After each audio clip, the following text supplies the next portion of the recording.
Treinando Campeões, hoje, Thiago Mirantos traz uma pessoa extremamente importante e como poderia ser melhor falando de esporte. Hoje eu trago uma pessoa que tem uma história fantástica dentro do esporte, conhecendo o mundo através do esporte, e é sobre o poder do esporte que nós vamos falar hoje, transformando vidas, transformando pessoas em campeões. E é Treinando Campeões hoje que começa com a história de Wilson Rocha. E aí, Rochinha? Thiago, boa noite, um grande abraço para você. Muito feliz em estar no seu programa, assistir as últimas edições. E é um grande prazer estar aqui, poder falar de esportes, do que o esporte proporciona. Mas não só falar de esporte, falar um pouco da vida, né? Do dia a dia, do trabalho, das conquistas, do sucesso que te deixa sozinho, do sucesso que te traz críticas. Exato. Do sucesso que te traz um reconhecimento velado. Não vou falar que ele é muito bom, porque senão ele vai ficar mascarado. Exato. Vamos falar um pouco desse Brasil, que quando a gente nasce, a nossa infância é instalado dentro de nós, através de nossas famílias, um pouco de complexo de miserabilidade. Exatamente. E que são traumas que a gente leva praticamente uma vida toda. E que se a gente não tem alguma coisa, a gente acaba se afundando nisso, né, Rochinha? São as tais crenças limitantes. Exato. Tem gente que carrega a crença limitante para a vida da toda. Adolescência, quando o pai disse você não vai ser nada, quando a mãe disse você não vai ser nada, e essas pessoas levam essas crenças limitantes. Exato. Quando ouvem desde a adolescência até talvez o final da vida. Exatamente. E acaba, muitas vezes, ceifando talentos, porque a mente humana é o que eu falo, né? Ela te leva além, mas ela também pode te bloquear e impedir tudo aquilo. E quantas vezes nós precisamos vencer a nossa mente, né, Rochinha? Para poder chegar até os desafios. Os perrengues, como você já adiantou aqui, os perrengues que a gente passa, aquilo que a galera não vê atrás das câmeras e que muitas vezes você vê você na câmera, vendo você narrar, vendo você fazer o teu trabalho, jamais imagina o tanto que você sofre, né? Mas vamos lá, tudo tem um começo. Tudo tem um começo. Tudo é bom tem um com começo. Você aqui. Eu agradeço. Você, um grande abraço. Vai ser muito bom esse papo. A gente vai falar de muita coisa legal com o Thiagão aqui. Primeiro, antes de tudo, quem é Rochinha? Tenho certeza que muita gente te conhece, mas às vezes o meu público ali que está assistindo nesse momento agora, talvez não conheça, acho que é impossível, né? Mas talvez não conheçam quem é a Rochinha. Então vamos lá, conta um pouquinho aí da sua história, breve, como profissional, depois nós vamos voltar no início dela e contar passo a passo. Cara, o Rochinha, na verdade, contando por que é Rochinha. Quando eu cheguei em Ribeirão Preto, havia muito Wilson e havia muito Rocha. Tinha o Wilson Tony, o Wilson Roveri, Sérgio Rocha, que era apresentador de televisão, é até hoje, Silvio Rocha.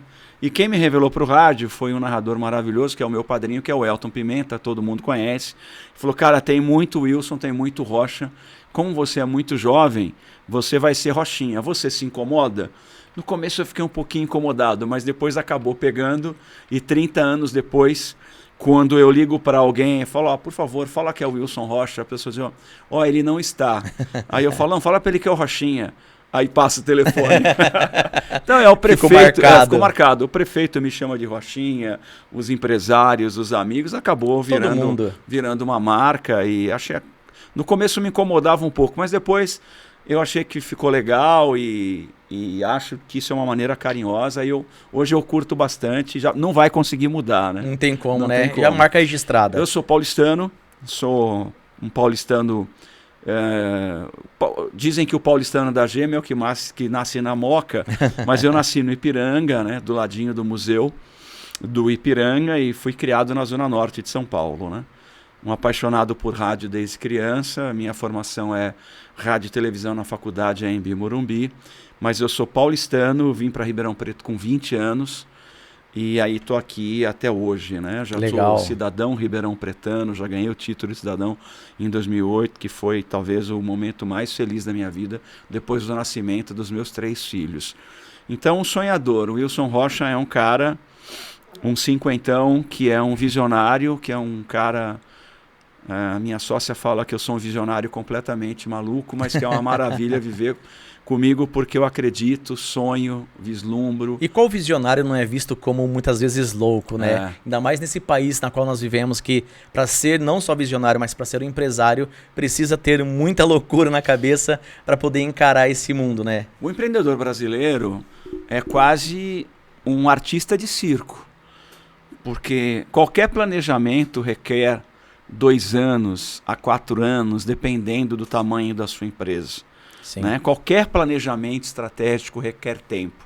Mas como seguir um planejamento numa economia tão vulnerável como é a economia mundial e, por conseguinte, como é a economia? A gente está falando de uma economia americana que está balançando. Sim. Né? Então, no Brasil, por exemplo, como é que você vai projetar 6 meses? Como é que você projeta 1 ano? Como é que você projeta 2 anos? Como é que você consegue ver a sua empresa daqui 2 anos numa economia que oscila tanto no instável, mundo, né? Não é? E que aí o Brasil, por ser um país emergente, ainda sofre muito mais. A guerra acontece no leste europeu, a gente sofre aqui. A guerra acontece no Oriente Médio, a gente sofre aqui. Então, quando você vê uma economia americana oscilando da maneira que está, né? A briga com juros, etc., é um artista de circo no Brasil. O empreendedor é um artista de circo. Exato. E falando de mundo, o esporte te levou a conhecer o mundo. Mas o que te levou a entrar no mundo do esporte, da narração, do jornalismo, toda essa parte que hoje é a sua profissão, o seu empreendedorismo, a sua paixão? Mas o que te levou a começar? Como você começou nessa área? Bom, na verdade, eu sou apaixonado por futebol desde muito garoto. Eu, desde muito jovem, muito menino, 5, 4 anos, ia para estádio de futebol. E era um apaixonado por rádio. A turma de garotos e amigos, a gente ouvia futebol, Osmar Santos, José Silvério. E aí eu comecei a despertar uma paixão pelo rádio esportivo. Com 7 anos de idade, eu narrava futebol imaginário no banheiro da minha casa. Nossa, que legal. E claro, isso chamava a atenção dos vizinhos, porque era um garoto gritando gol no banheiro. Uma vizinha chamada Dona Francisca chama a minha mãe para uma conversa e pede licença para invadir a privacidade da minha família e diz: Nilzinha, que é a minha mãe, querida minha mãe que hoje mora no céu, chamava Nilza. Nilzinha, não está na hora de você levar seu filho num psicólogo? Minha mãe falou: mas por quê? Porque ele fica gritando no banheiro, ele fica narrando futebol, gritando gol, mas ele gosta disso. E eu ficava narrando futebol imaginário, eu sou São Paulino, do meu time, né? Então eu ficava com 7 anos narrando, Terto passou para Getúlio, Getúlio passou para Antenor, Antenor passou para Chicão, Chicão domina, 1-0 para o São Paulo, isso com uns 5, 7 anos de idade. Olha o gol do São Paulo, gol! Isso causava uma curiosidade. E aí eu sempre gostei, sempre fui um apaixonado por futebol, é nato, né? Assim, a paixão pelo rádio, pela comunicação, pela televisão, eu tenho certeza que já nasceu dentro de mim. Legal. E aí, a partir desse momento, você cresceu como torcedor, como apaixonado pelo futebol, apaixonado pelo rádio. E em que momento da vida você falou assim, não, eu vou fazer algo dessa área Pela mesmo? primeira vez eu vou falar isso no podcast. Apesar de ser um encantado pelo rádio, eu fui entrar no estúdio de rádio aos 15 anos de idade. Quando eu fui visitar o estúdio da Rádio Cidade de São Paulo, 96,9 na Paulista. E eu fui conhecer o estúdio e lá eu entrei no estúdio e conheci o narrador, o locutor de FM que estava ali, chamado Edmir Rabelo. E ele era um cara muito feio, ele era um cara muito esquisito, ele era um cara... E assim... Ele era um cara barbudo, cabeludo, todo esquisito. E eu fiquei com ele 1 hora. E aí entrava o intervalo, ele tocava o telefone e ele... E aí, amor, beleza?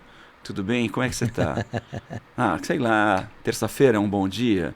Tá bom, terça. Aí passava, tocava uma música. Aí tocava outra vez o telefone e aí ele atendia. E aí, fofinha, tudo bem? Sei lá, quarta-feira. Eu sei que ele agendou a semana com as mulheres, porque ele tinha um vozeirão. Todo no intervalo. Falei, gente, mas isso é maravilhoso, né? E aí aquele estúdio, tudo, eu falei, gente, mas o cara vai sair a semana inteira com a mulherada, o que que é? E aí eu falei, eu comecei a me interessar por aquilo e juntou a paixão com vendo aqueles estúdios, e o cara tinha uma voz, nós ficamos até amigos. E aí eu comecei a visitar estúdios de rádio. E comecei já a andar, e fui visitar a Metropolitana, visitar a Jovem Pan. E interessante que o meu primeiro estágio não foi em AM, foi em FM. Eu fui folguista da Metropolitana, né? Legal. E aí na adolescência, o FM entra no lugar do esporte, né? Salve, salve São Paulo, bom dia, aqui Metropolitana FM 98,5, bora lá, tem mais música. Eu acho até que por conta de chamar mais a atenção das mulheres, eu comecei a gostar mais de FM. E aí fui fazer comunicação de rádio e televisão e meu estágio foi na Rádio Bandeirantes, no Primeira Hora, que era um programa que meu pai ouvia todos os dias. Que legal. E aí eu me encantei pelo news, aí me encantei pela notícia, aí me encantei pelo futebol. Porque imagine meu estágio era no Primeira Hora, não é? Estágio é pegar papel, é pegar notícia, fazer isso, a parte... Só que, quem eram esses caras, né? Salomão Esper, Walker Blas, Ferreira Martins, Zé Paulo de Andrade. Esses caras, Thiago, eram deuses da comunicação em São Paulo. Deuses. Com a importância que era a Rádio Bandeirantes. E o poder que tinha na época, né? Isso mesmo, era o programa Pulo do Gato, era o Primeira Hora. O meu estágio foi no Primeira Hora, não no Pulo do Gato. E aí, eu falo isso, me emociono, porque de repente eu estava no estúdio ouvindo as vozes mais bonitas do Brasil, Walker Blas, Ferreira Martins, que foi a voz da Volkswagen, do Banco Bamerindos. E eu falava, esses caras falavam, o estúdio tremia. E aí eu falava, pai, hoje eu conversei com o Ferreira Martins, hoje eu conversei com o Walker Blas, eles são muito legais. Você imagina, esses caras já tinham um vozeirão, imagina esses caras acordando 6 horas da manhã e te falando bom dia. Estremecia tudo. E aí eu larguei, eu comecei a minha carreira como office boy numa empresa. Eu acho que todo garoto deveria começar como office boy. Com 12 anos, 14 eu fui promovido auxiliar de compras. Com 16, auxiliar de contas a pagar. Com 18 eu virei chefe de departamento pessoal.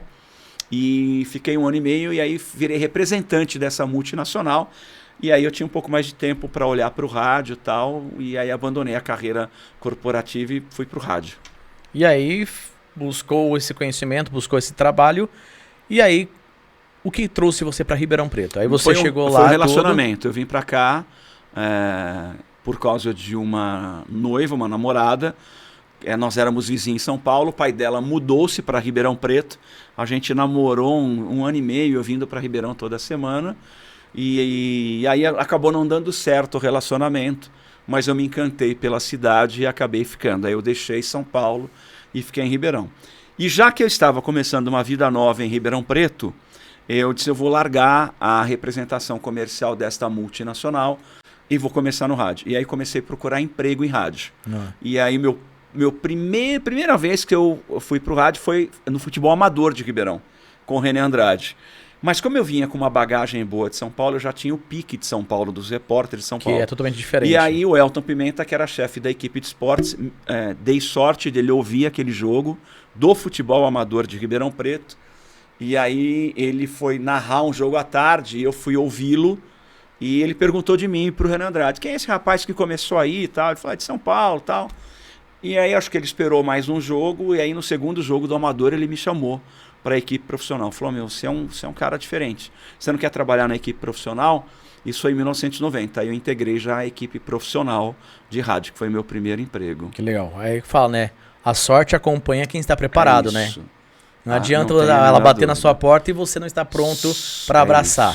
É isso. Porque senão ela vai passar e vai cair no colo da outra pessoa que está preparada. Ou você toma posse das suas oportunidades, ou alguém vai tomar posse para você. Exato. Por isso é importante você estar atento o tempo todo, porque é de um café, de uma conversa do bar, é de alguém que te ouve. Exato. E aí eu começo em 1990 como repórter, e esse espírito de empreendedor, em 1999 eu já era dono de uma empresa que terceirizava horários.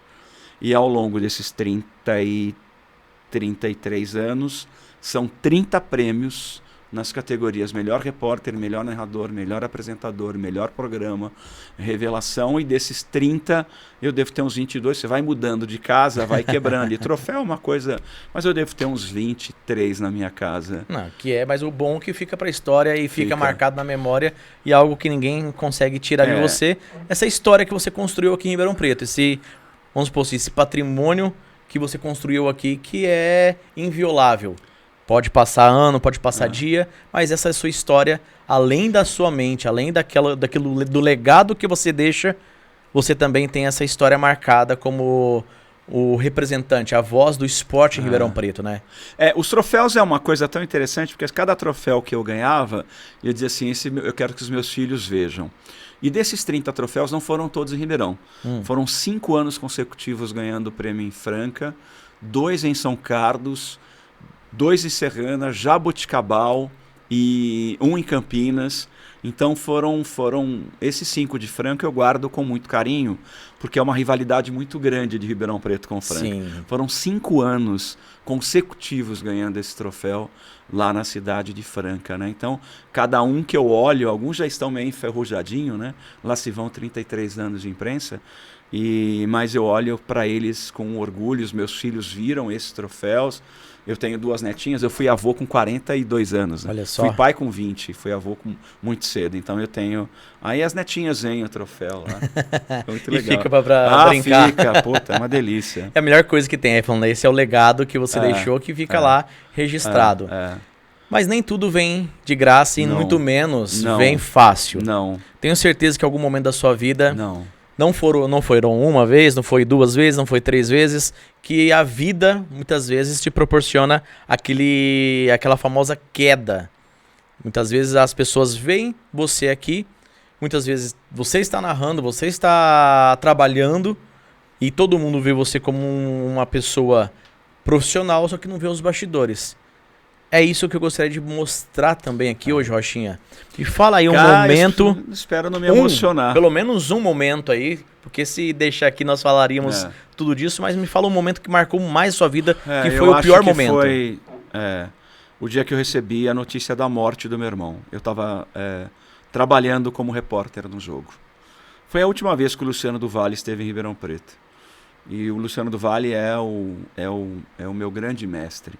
Tudo que eu faço hoje na W Sports, a W Sports vai para 20 anos, 23 anos, tudo é Luciano do Vale. Luciano do Vale foi meu grande ídolo, é até hoje.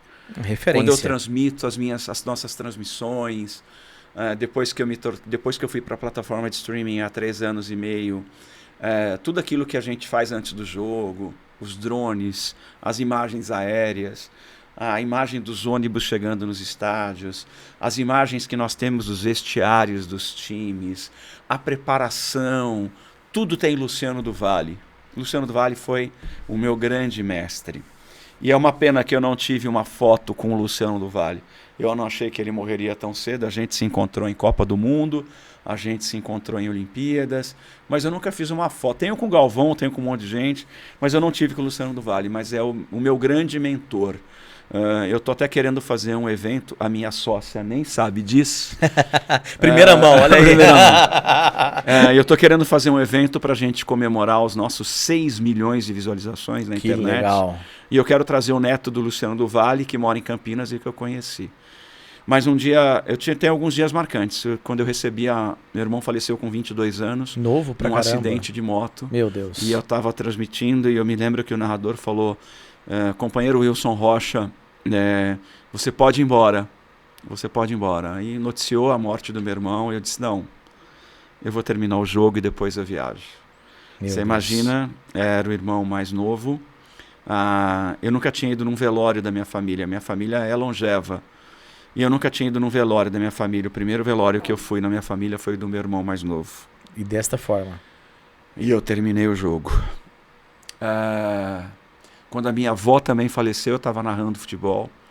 Uma avó muito querida. Todo mundo tem avó querida, né? Sim, sempre. Eu também estava no meio de um jogo e eu precisei terminar esse jogo. Acho que foram 2 marcantes. Eu tinha um compromisso profissional. Eu não poderia sair naquele momento. E eu tenho certeza que tanto o meu irmão quanto a minha avó entenderiam. Com certeza. Terminei o jogo, terminei as reportagens, fui para minha casa... Chorei bastante e aí segui viagem para poder me despedir do meu irmão. Esse foi o grande golpe da minha vida. Eu perdi meu pai, perdi minha mãe, mas perder meu irmão com 22 anos foi um grande golpe. Nesse momento da sua vida, realmente nós temos que trazer aquilo. O profissionalismo, ele precisa trazer uma mente forte, uma mente focada, uma mente que realmente te proporcione a capacidade de manter o profissionalismo, mesmo que o teu momento ali pessoal esteja um caos. E esse momento, gostaria que você passasse para as pessoas que estão vendo agora, que tenho certeza que todo mundo passa por isso, ou vai passar, infelizmente é uma certeza que nós temos na nossa vida. Mas o que te levou, além de cumprir com o seu papel profissional, o que te fez permanecer ali? Porque tenho certeza que o psicológico fica abalado, que o emocional totalmente destruído, mas você tem um compromisso. O que te firmou e que você pode dar um recado para quem está nos assistindo, se estiver passando pelo mesmo momento, ou se for passar pelo mesmo momento, o que se apegar? Primeiro, Tiago, acho que é importante dizer que viver não é fácil. Não há sequer uma passagem na Bíblia que diga que você terá todos os dias de alegria e felicidade até o dia que você partir. Diz que no mundo nós teríamos aflições, né? Mas que nós tivéssemos bom ânimo. Então esse bom ânimo é o que muitas vezes nos motiva, Vós tereis aflições, mas não vos afligis, porque estarei ao seu lado todos os dias. Então viver não é fácil. Viver não é fácil. Quando a gente olha para as combinações dentro do nosso corpo, por tudo que existe nele, as possibilidades da gente não acordar vivo são milhares. Inúmeras. Mas a gente acorda vivo. E só de você abrir os seus olhos, e só de você ter um dia para você trabalhar, só de você ter um dia para sobreviver, já é algo espetacular. Você tem pessoas que você depende de você. Eu tenho filhos que dependem de mim. Eu tenho uma empresa, eu tenho uma sócia, eu tenho mesmo. Eu venho de 3 anos e meio muito difíceis na minha vida. Eu venho de uma separação de um casamento extremamente litigiosa. Foram os 3 anos e meio mais difíceis da minha vida. Pós a perda do meu irmão, foram os 3 anos e meio. Eu acho que eu devo ter envelhecido nesses 3 anos e meio o dobro, 7. Foi uma separação de casamento extremamente litigiosa, onde às vezes eu tive que narrar futebol sem ter nenhuma condição psicológica para narrar futebol. Nenhuma. Tal foi o desgaste de um casamento, uma separação extremamente litigiosa. Hoje eu sou divorciado, hoje eu moro sozinho, mas não foi fácil chegar até aqui. Hoje está tudo bem, e não faz muito tempo que está tudo bem. Eu estou te dando essa entrevista faz 20 dias que está tudo bem. Mas, cara, é encontrar força todos os dias. É encontrar força todos os dias para você trabalhar. A vida é uma dádiva. E é que eu falo, né, Rochinha, para quem está nos assistindo, viva sempre por um propósito. Sempre. O propósito faz você acordar e faz você sair da cama, e por meio que está uma catástrofe do seu lado, você tem um propósito, você vai lutar, você vai persistir, você vai além. Então sempre tem um propósito de vida. Um dos nossos propósitos, quer dizer, além do esporte que nos assemelha, que nos aproxima, é o propósito de ajudar as pessoas. Sim. Então isso é um propósito muito forte. Então o que eu vejo na nossa vida, o esporte proporciona muito isso. Eu escolhi o esporte justamente por esse poder de transformar a vida da pessoa, seja na área da saúde, seja na área da educação, até mesmo da segurança pública. E principalmente transformar o menino que sai da periferia para conhecer o mundo através do esporte. O esporte é extremamente transformador, extremamente transformador. O esporte é extremamente... As pessoas não têm ideia do poder do esporte na periferia. Exato. Não, na vida de todo mundo. Quando você pega os grandes medalhistas olímpicos, isso desde Ademar Ferreira da Silva, eu sou São Paulino e São Paulo tem 2 estrelas vermelhas que acham que é do futebol. Não, as 2 primeiras estrelas no uniforme de São Paulo são do Ademar Ferreira da Silva, né, do atletismo. Então quando você olha desde Pelé, que jogava bola na periferia, quando você olha Ademar Ferreira, quando você olha João do Pulo, que já não está mais entre nós, esses caras, o esporte transformou a vida destas crianças. E para ver o poder do esporte, trazendo aí a menção do próprio Pelé, ele foi o único que teve o poder de parar uma guerra. por conta de ser quem ele era. E falou só a verdade. Exato. E foi bastante criticado. O Pelé falou, quando ele fez o 1000º gol, cuidem das nossas crianças. Exato. Né? E a gente não cuida das nossas crianças. Infelizmente não. Veja como está a educação. Quando você olha e vê que um grande percentual de alunos que já estão no ensino fundamental, que não sabem matemática, isso é extremamente dolorido. O pior, não sabe não só as questões, mas não sabem ser cidadão. É. Eles não sabem qual o propósito de vida para eles. Se perguntar para a grande maioria dos alunos, eles não sabem nem o que eles querem ser como profissionais, como pessoas. Eles acham que a vida deles é ali, é internet, videogame e o pai bancando. Porque não é isso. E é um outro detalhe importante. Os pais terceirizam a internet para os filhos. Porque os pais precisam trabalhar. A mãe precisa trabalhar, o pai precisa trabalhar. Quando chega em casa, a criança quer atenção. E o pai descuidadamente, a mãe descuidadamente. Porque a criança não precisa de 1 hora de atenção, ela precisa de alguns minutos de atenção. De qualidade. E aí o que faz? A família entrega um videogame para a criança. Terceiriza né? O sossego. Então, vai jogar um videogame, vai isso, vai aquilo. E as crianças ficam no celular, ficam no videogame. O que é... Isso acontece com muita frequência. Você vê em qualquer restaurante. Sim. Uma criança, um bebê, começa a chorar num restaurante ou num culto ou numa igreja. O que os pais fazem? Entregam um celular automaticamente com um joguinho. Já... Ou um vídeo. Pega o celular e nem para a conversa, né? Tá aqui conversando com um amigo, cata o celular, pum. E a criança, ela para. Sabe, eu tenho 3 filhos. Todas as vezes que os filhos tiveram dúvida, todos, são 3 filhos, todas as vezes que eles tiveram uma dúvida, eu parei o que estava fazendo e dizia: isso é para aquilo, isso pode, isso não pode, isso é perigoso. Todas as vezes eu precisei. E quando precisou tirar o videogame, eu tirei. E quando precisou tirar a guitarra, eu tirei. E quando precisou tirar o celular, eu também tirei. Mas todas as vezes eu parei para explicar: isso pode, isso não pode, isso vai te fazer mal, isso vai te fazer bem. E é o que está faltando hoje em dia, né, Rochinha? Eu ainda venho de uma geração na qual os pais tinham não só autonomia, mas como tinham respeito dos filhos. Na época escolar minha, primeiro meu pai, minha mãe ia na escola para depois saber o meu ponto de vista, se eu estava certo ou não. Hoje, infelizmente, essa inversão de valores. A mãe vai na escola para bater na professora. Exato. E aí acaba formando uma criança não só mimada, mas também uma criança vingativa e principalmente manipuladora. E nós vemos uma sociedade que está em decadência porque falta princípios, valores, falta ética, falta família e falta Deus. E aí nós vemos que o esporte, ele traz esse poder de transformar. O esporte, mesmo você não sendo atleta, o esporte te levou ao mundo. E aí é uma coisa que eu falo. Como foi essa experiência para você de conhecer inúmeros lugares, participar de Copa, Olimpíadas? Fala um pouquinho da galera, que também é importante saber que você saiu lá de São Paulo, veio para Ribeirão Preto e de Ribeirão Preto você foi para o mundo. Eu sou filho, na época era uma classe média, não é?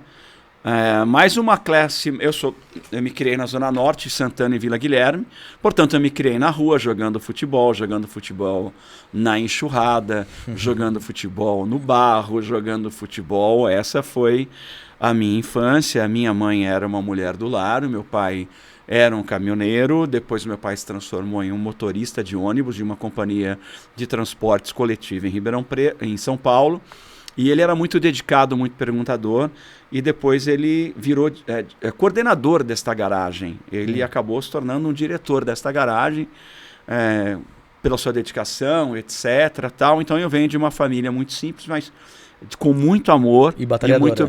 Muito batalhadora e assim, muito amor. Minha família realmente era muito amorosa. Meu pai muito amoroso, a minha mãe muito amorosa. Eu não trago nesse aspecto nenhum trauma de falta de amor da minha família. Realmente meu pai era um poço de amor, a minha mãe um poço de amor.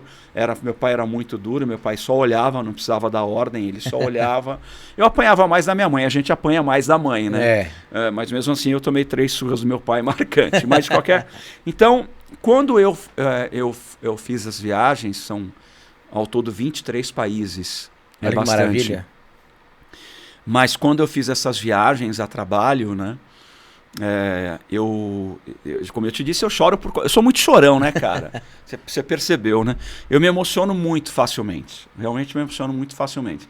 E quando eu ia para países a trabalho, fui a trabalho para a Europa, a primeira vez que eu fui para a Europa foi para a Alemanha, para a Holanda e para Alemanha, Holanda e Bélgica, foi a trabalho. Eu fui, meu, cara, um garoto de uma família simples, chegando aqui, trabalhando aqui.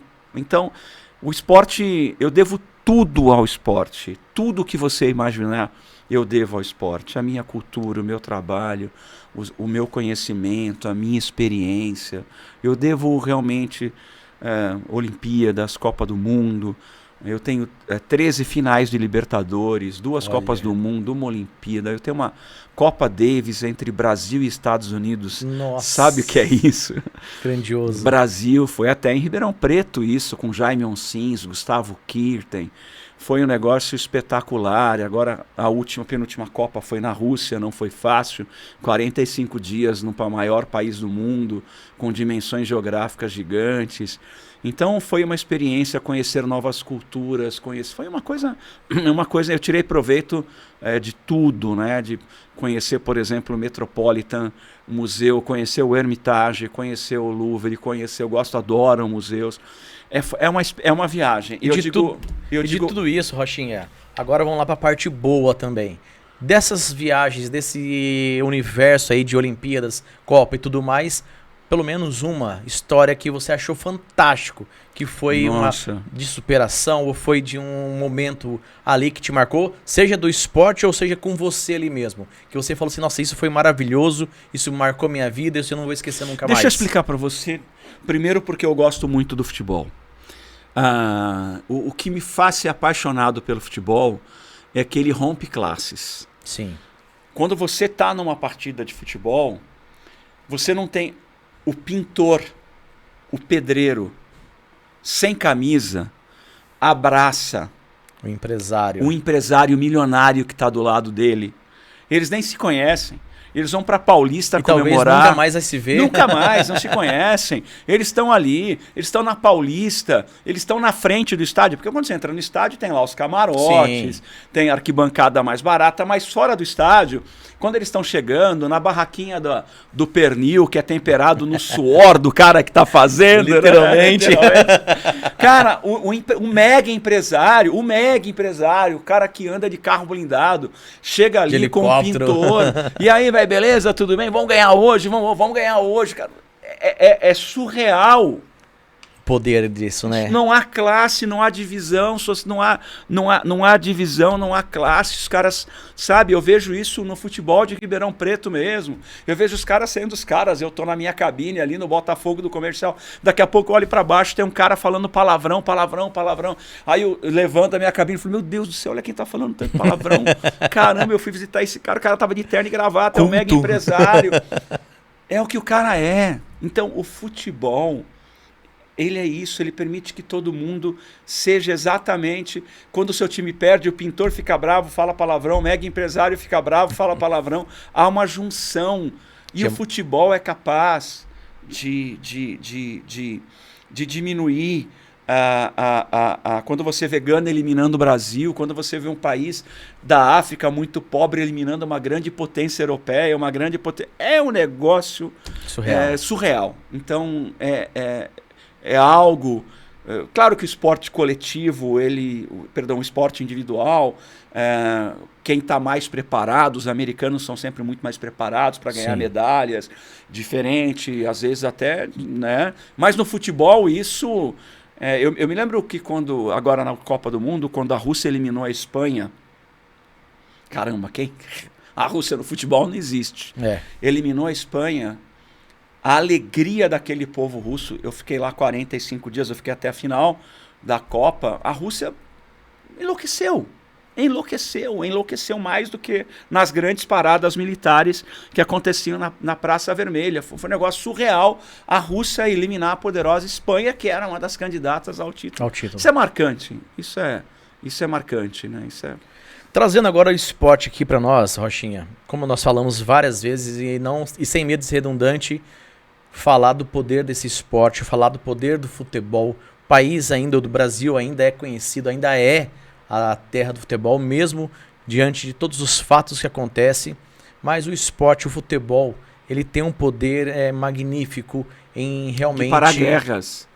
Para guerras. E também de alicerçar famílias, né? Famílias, total. De você tirar as pessoas realmente de uma situação precária e te colocar numa situação confortável.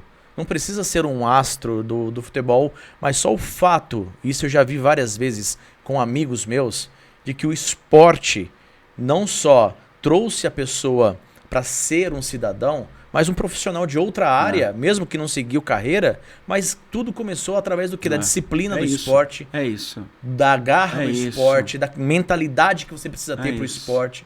Então o esporte, ele te promove muito isso. Ter uma mente forte, ter uma dedicação, ter um empenho. E isso é o que nós precisamos hoje em dia para essas crianças e até mesmo para nós adultos. Uma das coisas que eu acho muito legal nas escolinhas de futebol, acho realmente muito legal, é que isso funciona praticamente em todas as escolinhas, não só de Ribeirão, mas de outras cidades, é que essas escolinhas monitoram as notas das crianças. Imprescindível. Se não tiver nota boa, não frequenta a escolinha. Eu acho isso sensacional. Né, eu vejo, eu tive um projeto social por 5 anos com futebol. Acho que eu nem te contei isso nas nossas conversas. Eu tive um projeto social que eu bancava, do meu próprio bolso, material esportivo e tudo mais, com aproximadamente 40 meninos jogando bola. E eu fazia a mesma coisa. Nota na minha mão para poder continuar treinando. Isso. Só que no começo, óbvio, tem aquela dificuldade. Mas depois foi tão natural os meus alunos ficarem bons nas escolas. Os pais chegavam pra mim, Rochinha, e falavam assim: Thiago, o que você fez com meu filho? Olha isso. Eu assustava, né? Falava, pô, nada, você tá jogando. Não, meu filho melhorou da água pro vinho. Por quê? Porque dentro do campo é aquilo que você falou. Não tem diferença, não tem nada, jogo. É o garoto que nasceu na periferia de Ribeirão jogando bola com o garoto que joga na região, que mora na região do Guaporé. Exato. E ali todos estão pelo mesmo objetivo, pelo mesmo propósito. É isso. Que é vencer aquela partida, que é vencer aquele jogo para poder se sentir bem. E aí eu vi essas crianças... E um depende do outro. Sempre. Não é porque o garoto que tem mais dinheiro vai resolver o jogo sozinho. Não tem como. Ele depende do amiguinho que é da periferia. E aí eu vi essa mudança, não só na escola, mas em casa. A criança, o menino sendo transformado pelo esporte. Deixando de ficar doente. A mãe falou assim, depois que ele começou, eu vou te contar uma história. Doente. Numa escolinha de Ribeirão Preto, o pai era um alcoólatra. Mas ele sonhava em ver o filho jogar futebol. Ele queria ver o filho jogar futebol. E ele já estava no estágio de alcoolismo que já estava realmente viciado.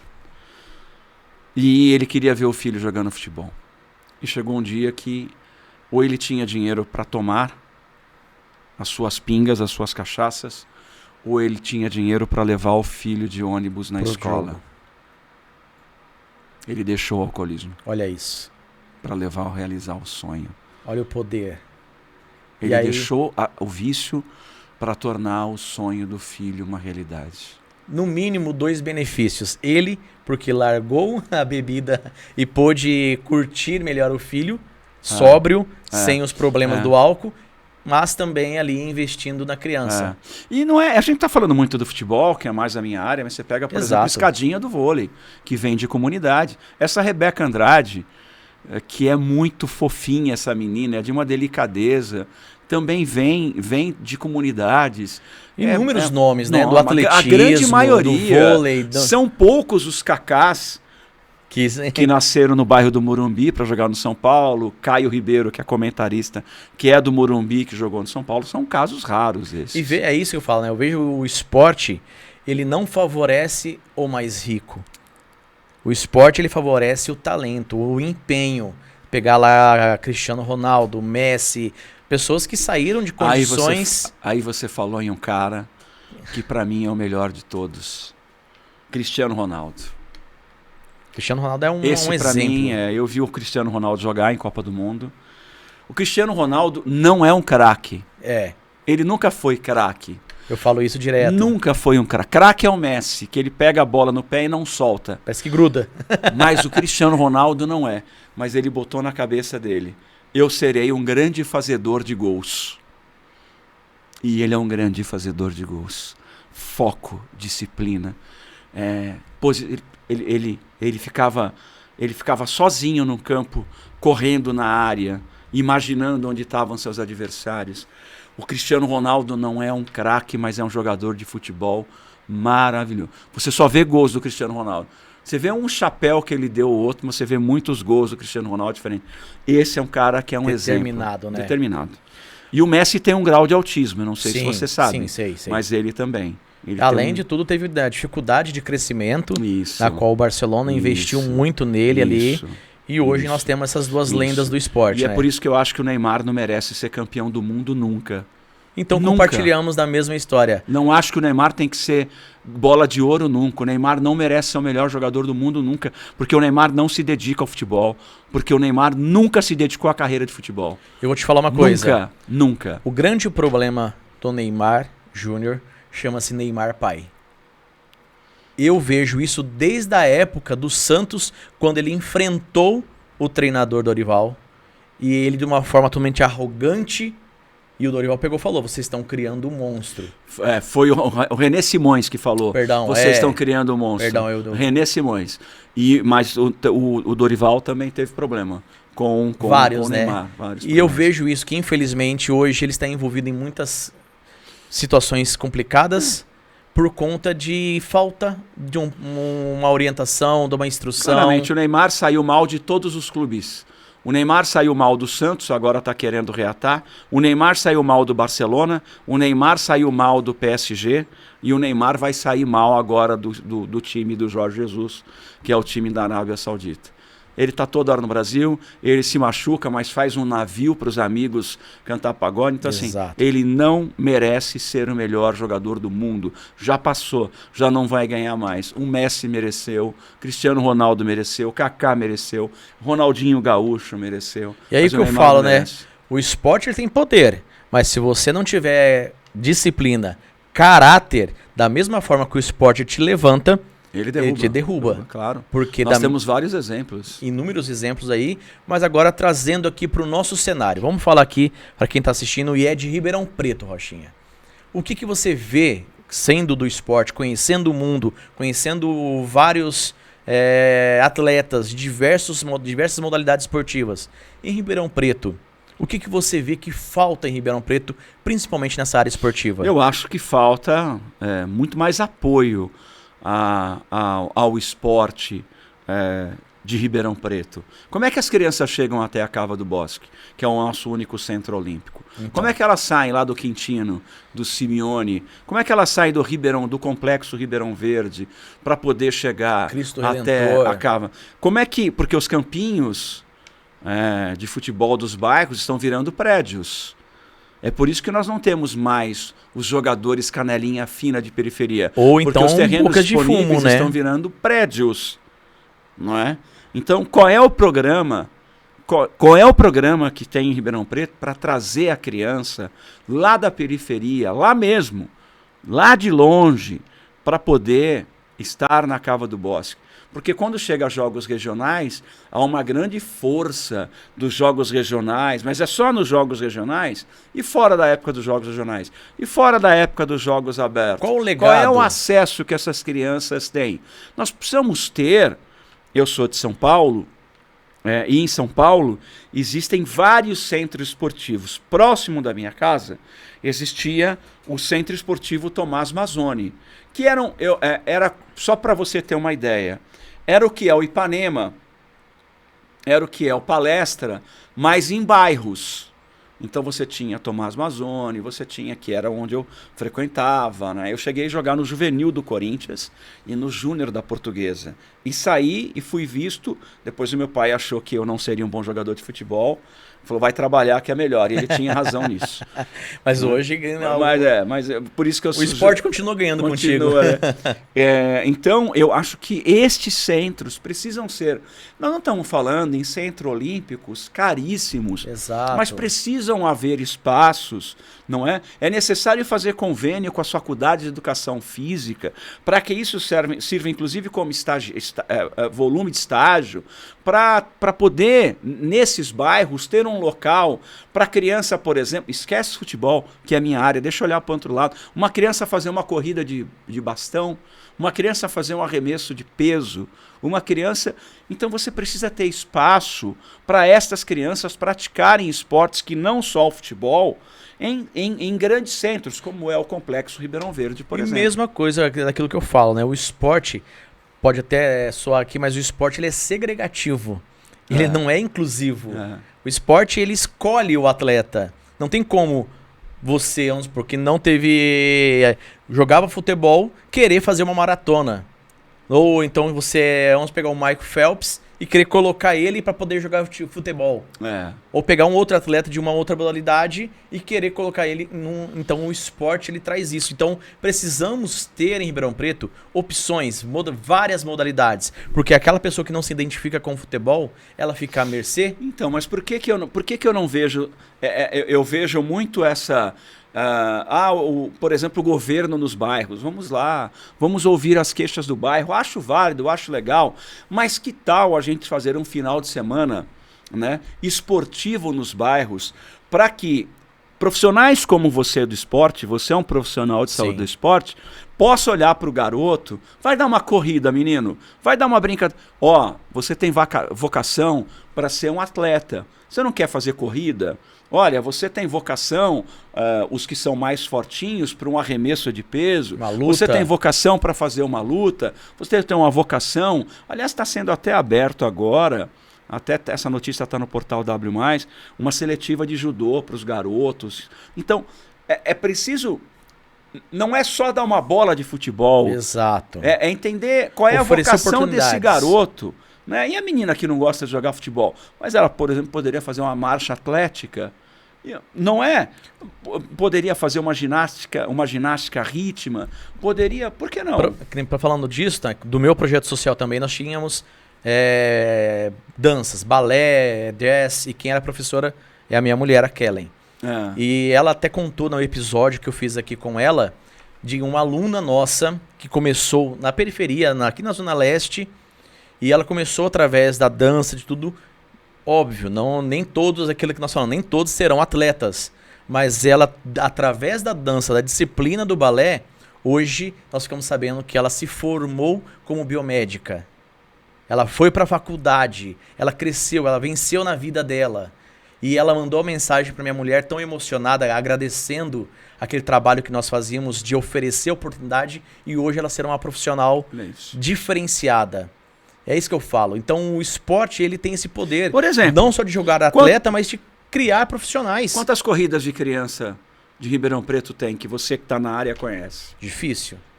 Quantas corridas para adolescente de 12 a 18 anos tem em Ribeirão Preto? Então. E é um mercado corporativo de grande lucro, de grande venda, de uma gama de produtos muito grande. Quantas corridas de criança tem com inscrição gratuita para estas crianças? É muito provável que a primeira corrida de crianças, de adolescentes, possa ter 50, 100, 60, mas nos outros anos. E por que uma criança dessa não possa tomar gosto por o esporte? Por que não fazer corridas para crianças, para adolescentes? Mas quantas dessas há em Ribeirão Preto? Não há nem incentivo a isso, né? Infelizmente. Nós dá vemos lucro. Que exatamente. O que eu vejo, às vezes pode até parecer, Rochinha, aí você com mais experiência de vida do que eu e também do esporte, você pode me falar. Justamente pelo esporte ser tão poderoso, o poder público não vê com bons olhos. Por quê? Se a criança é praticante de atividade física, o problema de saúde vai ser muito menor. Então não tem como Mas eu respondo para você com a experiência de jornalista esportivo de 33 anos no esporte. Sabe por que não há projetos esportivos, Thiago? Sabe por que não há projetos esportivos em cidades, em bairros, em municípios? Porque não dá voto, cara. Exato. O esporte não dá voto. E principalmente... O esporte não dá voto, então ninguém se interessa em fazer não dar voto. E principalmente, vemos aí as campanhas, nós estamos em um ano desse momento, e no que mais nós vemos? Ah, mas porque eu vou levar um posto de saúde para tua região? Ah, mas porque eu vou levar médico? Por quê? Eles sempre contam com um cidadão doente. Tem um político antigo que me dizia que o que dá voto é o que você constrói em cima da terra. Né? O que você faz debaixo da terra ninguém vê, e estas ações que não envolvem edificações, etc., o povo não vai ver. Não é? Então, o que é lamentável. Não é? Total. Porque, por exemplo, por que todo esse dinheiro da casa de apostas, que é um dinheiro fácil, não é um dinheiro lutado? O dinheiro de casa de aposta não é um dinheiro... É dinheiro fácil, cara. Né? Por que esse dinheiro, que talvez pudesse subsidiar dívidas de microempresários que estão com as dívidas com o governo até aqui, por que esse dinheiro de casa de aposta não vai para construir centros olímpicos em cidades? Centros não esportivos. É só em Ribeirão, mas você tem uma Sertãozinho que merece uma cidade como nós essa. falamos de Ribeirão porque é a cidade que nós estamos aqui. Por que esse dinheiro da aposta não vai para isso? Então... Por que não vai esse dinheiro, que é um dinheiro fácil, que não é um dinheiro lutado? E até mesmo as empresas, né? Por que as empresas também acabam direcionando o seu imposto de renda ou investindo, trazendo saúde, né? Um profissional de educação física, fisioterapia para dentro da sua empresa, promovendo saúde, diminuição de doenças. Então são coisas que nós precisamos parar e pensar. O esporte ele é poderoso, justamente para combater até mesmo a corrupção sistemática que o país vive. Thiago, prefeito e governador que investe em saúde gasta menos imposto de saúde. Porque se você incentivar, por exemplo, eu vejo essas academias ao ar livre. Eu acho um grande barato, acho que esse é um projeto legal. Mas não seria legal ter um estagiário de educação física todos os dias, das 17 às 20, poder estar ali com uma senhora, a senhora não pode estar fazendo isso. Isso pode gerar uma lesão na senhora. Fazer academia ao ar livre eu acho legal, acho muito interessante. Mas é preciso ter um acompanhante, ter um estagiário da prefeitura para poder dar essa atenção. E mais uma vez, aquela união da parceria público-privada, na qual a prefeitura pode muito bem utilizar as faculdades, os alunos, os estagiários, e dar o suporte para que essas pessoas comecem. Porque se pega uma senhorinha nessas academias ao ar livre, ela vai lá, não tem orientação, não tem instrução, não tem experiência, e se lesiona, mais uma vez no hospital, e ela não vai querer voltar nunca mais para aquela área. Nunca mais, por quê? Fala, foi lá que eu estava bem na minha casa, fui querer me cuidar, me prejudiquei. Ela não vai mais, e acaba ficando cada vez mais sedentária, doente e principalmente problemática. A cidade vai gastar mais com ela com remédios, gastar com saúde, exato, com os exames laboratoriais, com exames de ressonância e etc. Tal. Thiago, para você fazer a W Sports está patrocinando a maratona do Matheus. E a gente foi almoçar com ele e tal. Você tem ideia de quanto custa um funcionário da Transerp numa maratona? Ai, Rochinha, olha, dá até medo de falar. Quando eu fui presidente do Conselho Municipal de Turismo, a minha grande briga, agora a maratona está saindo do Quarteirão Paulista. A largada e a chegada está sendo em frente ao Pedro II. Mas qual foi a minha luta para que as corridas de Ribeirão Preto passassem pelo Quarteirão Paulista, passassem pelos pontos turísticos da cidade? As corridas do Rio de Janeiro passam pelo Museu da Manhã, passam pelo Aterro. As corridas de Belo Horizonte passam pela Lagoa da Pampulha. Sempre mostrando, né? Mas aí nós vemos. Mas porque é mais fácil jogar as corridas no canavial, jogar nos olhos d'água, bota o povo para cana, para correr na cana. A maratona, que bom que o prefeito Duarte Nogueira olhou para que ela pudesse sair do Quarteirão Paulista e chegar no Quarteirão Paulista. E foi um sucesso a maratona. Né? Mas aí nós vemos, se tirar disso, jogar essa corrida para 9 de julho, vai ser muito mais uma corrida de aventura Aí você tem do que a não maratona. tenha dúvida, né? Eu acho que para você fazer uma corrida na 9 de julho, você tem que fazer a preparação em corrida de montanha. Exato, mountain bike. Porque nós sofremos com isso, né, Rochinha? Trazendo isso para essa Sem questão. contar, você está falando da 9 de julho, mas e as calçadas de Ribeirão Preto? Não. Andar em calçada em Ribeirão Preto é um desafio. Principalmente para as pessoas de idade. Principalmente. São árvores que estouram raiz, que estouram calçada, aí degraus, que absurdo. Para andar as calçadas de Ribeirão Preto não é uma coisa fácil. Rochinha, para a gente caminhar para a primeira parte, encerrando aqui, óbvio que tenho certeza que haverá outras possibilidades de mais conversas, de aprofundarmos mais esses assuntos. Tenho certeza que ficou muito assunto pendente ainda, de tanta história e bagagem que você tem, mas trazendo isso para a gestão de pessoas, além do emocional.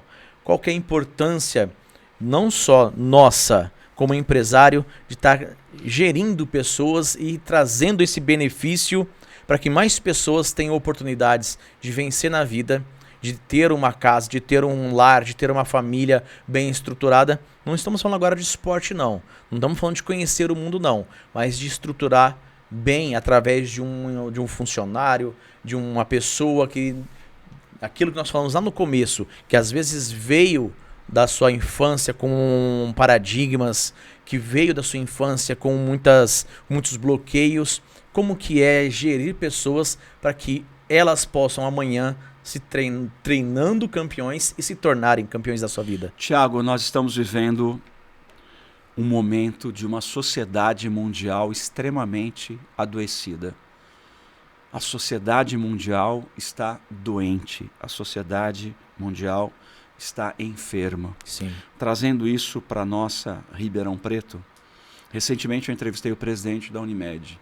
Não há mais... a demanda de psiquiatra não está atendendo o número de pessoas da região de Ribeirão Preto não tem mais, não há mais, não consegue mais ter. Se você precisar de uma agenda com psiquiatra agora é só para o ano que vem, com psicólogo é só para o ano que vem. Nós estamos vivendo uma sociedade absolutamente doente. Nós estamos vendo um mundo falso de redes sociais, Exato. Onde as pessoas expõem suas belezas, superficiais, as suas viagens superficiais, mas elas estão doentes em seus casamentos, elas estão doentes em seus trabalhos, elas estão doentes em seus relacionamentos. As pessoas precisam olhar um pouco mais para dentro de si. Exato. As pessoas, se não houver isso, Tiago, se não houver perdão, se não houver comunicação nas famílias, nós perdemos a comunicação das famílias. As mães não conversam mais com as crianças, os pais não conversam mais. Exato. Não há mais aquela conversa de pai para filho. Os filhos estão mandando nos pais. As mães, com complexo demoníaco de vitimismo, estão destruindo as crianças. Pais com complexo de vitimismo estão deixando que as crianças tomem conta dos lares. E destrua. Uma criança não tem limite. Se você não impor limite para uma criança, você vai estar criando um monstro. O que nós vemos hoje na sociedade, cada vez mais vitimistas, melindrosos, é um mundo cheio de porque mimimi. Querem direitos, mas esquecem de cumprir os seus deveres, né? Que se acham no direito de colocar defeito em todo mundo, mas cancelar. Que não aceitam que ninguém aponte o dedo para elas e diga, você também está errada. Nós estamos vivendo um tribunal popular na internet em que todo mundo tem o direito de julgar, de sentenciar, não é só julgar, mas é de sentenciar. É uma sociedade doente. Nós estamos vivendo casamentos falsos.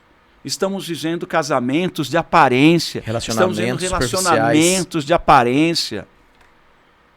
Sabe? Nós não paramos mais para conversar. Nós estamos vivendo um momento, Tiago, que se não houver comunicação, se não houver, casa-se pela beleza, casa-se pelo dinheiro, casa-se pela conveniência, casa-se pelo real corpo. Motivo. Casa-se porque o cara é bonito, eu quero andar com um cara bonito. Casa-se porque a mulher é bonita e eu quero ter uma mulher bonita para todo mundo ver. Caso porque o cara tem um carro bonito. E aí quando vem a primeira dificuldade financeira, que aí vê que esse castelo que foi criado no relacionamento, pelo corpo bonito, pela beleza, pelo carro bonito, pelo dinheiro, esse castelo implode. E quando esse castelo implode, a única coisa que pode reconstruir é o amor. E se não houver amor, não há reconstrução. Se não houver verdade, não há reconstrução. É por isso que os casamentos estão durando tão pouco. E vou dizer para você, eu tenho um filho casado, eu tenho um que não quer pensar em casamento e uma outra. Vamos chegar num momento que nem casamento vai se pensar. Vamos morar junto e se der certo, a gente fica. Se não der, você volta para sua. Acabou. Mas o problema, Rochinha, que eu vejo é que hoje a sociedade está buscando o prazer próprio, buscando o benefício próprio. Não quero casar para poder fazer a outra pessoa feliz. Eu quero casar para que ela me faça feliz.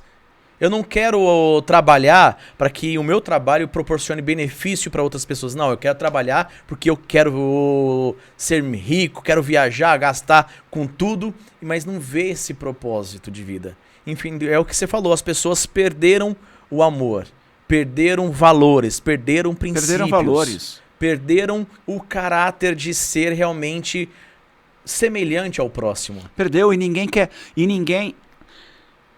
O Augusto Cury fala que não há sacrifício sem glória. Gosto muito do Augusto Cury, já tive a oportunidade de entrevistar. As pessoas querem chegar onde você chegou, mas não querem passar. Trilhar o que você trilhou. A avenida cheia de cacos de vidro que você precisou passar. É fácil chegar? É fácil. São 33 anos de carreira. Sabe? São 30 troféus. Agora, você acha que foi tudo fácil? Você acha que eu não passei momentos na minha vida sem dinheiro? Você acha que eu não passei momentos na minha vida que eu tinha 20 reais na minha conta? Você acha que tudo foi fácil? Você acha que quantos momentos eu cheguei para narrar futebol que minha vida estava uma porcaria? Cara, mas eu não tenho outro caminho. Eu tenho o que fazer. Sabe qual foi a grande diferença? Eu fui bem educado. Hoje as crianças, Rochinha, elas não têm fibra. Comentando com alguns amigos, falou assim, a cada dia mais nós vamos ver que nós não teremos filmes contando a história como nós tivemos da Serena Williams, ou contando o filme da história de vencer, de superação, seja lá de quem for. Porque hoje os jovens, os adolescentes, no primeiro desafio, no primeiro obstáculo, elas desistem. Por quê? Porque elas não foram ensinadas a receber um não. Os pais hoje em dia não falam não para os filhos. O pai não hoje falam. Em dia não Thiago, põe os filhos para poder aprender. Thiago, veja se tem cabimento o pai e a mãe chegar para uma criança de 10 anos de idade e dizer assim, filhinho, para onde você quer ir? Olha, aonde você gostaria de viajar? Tem cabimento uma criança de 10 anos, de 12 anos, um adolescente de 14 anos, ter a decisão sobre a família? Jamais. Para onde você quer viajar? Eu estou indo para a casa da sua avó. Ah, mas a casa da minha... Vai para a casa da sua avó. E ponto. Mas não tem nada na casa da minha avó, a gente vai ficar sem fazer nada tem junto. Então, está se dando um poder para as crianças, para adolescentes, e eles não têm limite. E eles se transformam em adolescentes que destroem o casamento do pai, que destrói o casamento da mãe, porque que faz opção, eu não quero mais esse homem na minha casa, eu não quero mais essa mulher na minha casa, eu não quero que você namore este homem, hein? Eu não quero. Como assim? Uma criança vai ter que determinar o que uma mãe vai namorar, o que o pai vai namorar? Eu não gosto da sua namorada. Peraí, mas quem namora ela sou eu, quem gosta sou eu. E vai quem ser paga assim. minhas contas sou eu. E acabou. Não tem direito de escolha. E o que é pior, Rochinha? Os casamentos estão totalmente abalados. Quando o filho cresce e vai caçar o seu rumo, ficam dois estranhos dentro de casa. Thiago, eu tenho 3 filhos e os 3 só fizeram tatuagem depois dos 18 anos. Pô, mas você é um careta? Você não tem tatuagem, Rocha? Tenho. Mas os meus filhos fizeram depois. Mas por que você não deixou com 17 anos? Acho que é normal. Eu não acho que há nenhum problema nisso. Mas era só estabelecer uma regra dentro da minha casa. Exatamente. Tanto que o meu filho do meio, quando vai fazer, ele com 18 anos fala, pai, eu quero fazer, mas se você disser não, eu não faço. Eu disse, você já tem 18 anos, você pode escolher. É uma coisa boba, mas é só uma. Não é, mas só um comando. Que ele vai passar por isso a vida toda. Cara, é só um limite. Você até pode fazer, mas vai fazer a hora que eu quiser, a hora que eu quero. Em algumas situações deu certo, em outros criou-se uma rebeldia dentro da minha, que é normal, mas algumas coisas eu consegui levar. A sua parte você fez. Eu fiz a minha parte. Rochinha, para nós concluirmos aqui, o bate-papo foi muito Comunicação, Thiago, eu só queria dizer o seguinte. Vamos lá. Comunique. Nós não comunicamos mais. Exato. Nós não conversamos mais em família. Hora do jantar. Nós não sentamos mais à mesa. Exatamente. Cara, comunique. Nós estamos voltando a alguns momentos lá do passado. Cara, senta com a tua mulher. Porque talvez no dia a dia ela não vai ter tempo de te dizer. E talvez ela esteja esperando um tempo para te dizer. Exatamente. O mesmo você.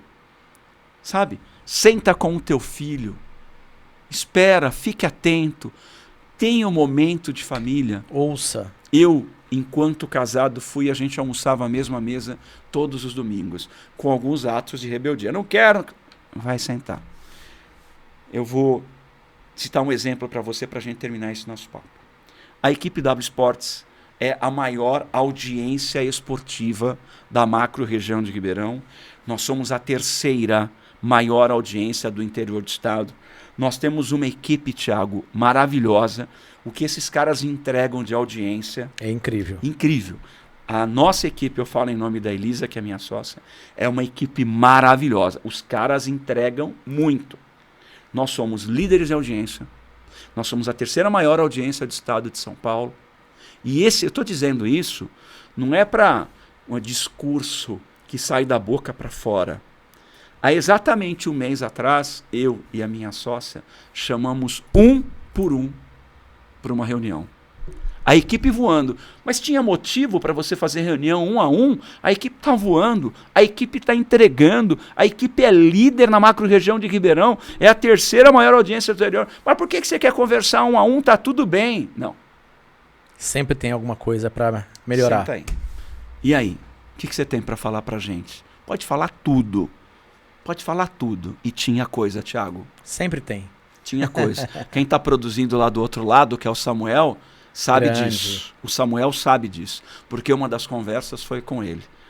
Então tá tudo bem. Às vezes você acha que dentro da sua casa, que dentro da sua família, tá tudo bem. Tá tudo certo, tá. Eu estou ganhando dinheiro, filho na escola, estamos viajando, estamos comendo num restaurante uma vez por semana. Não ache isso. Ouça a sua família. Chame para conversar. Saia sozinho com a sua mulher. Saia sozinho com seu filho.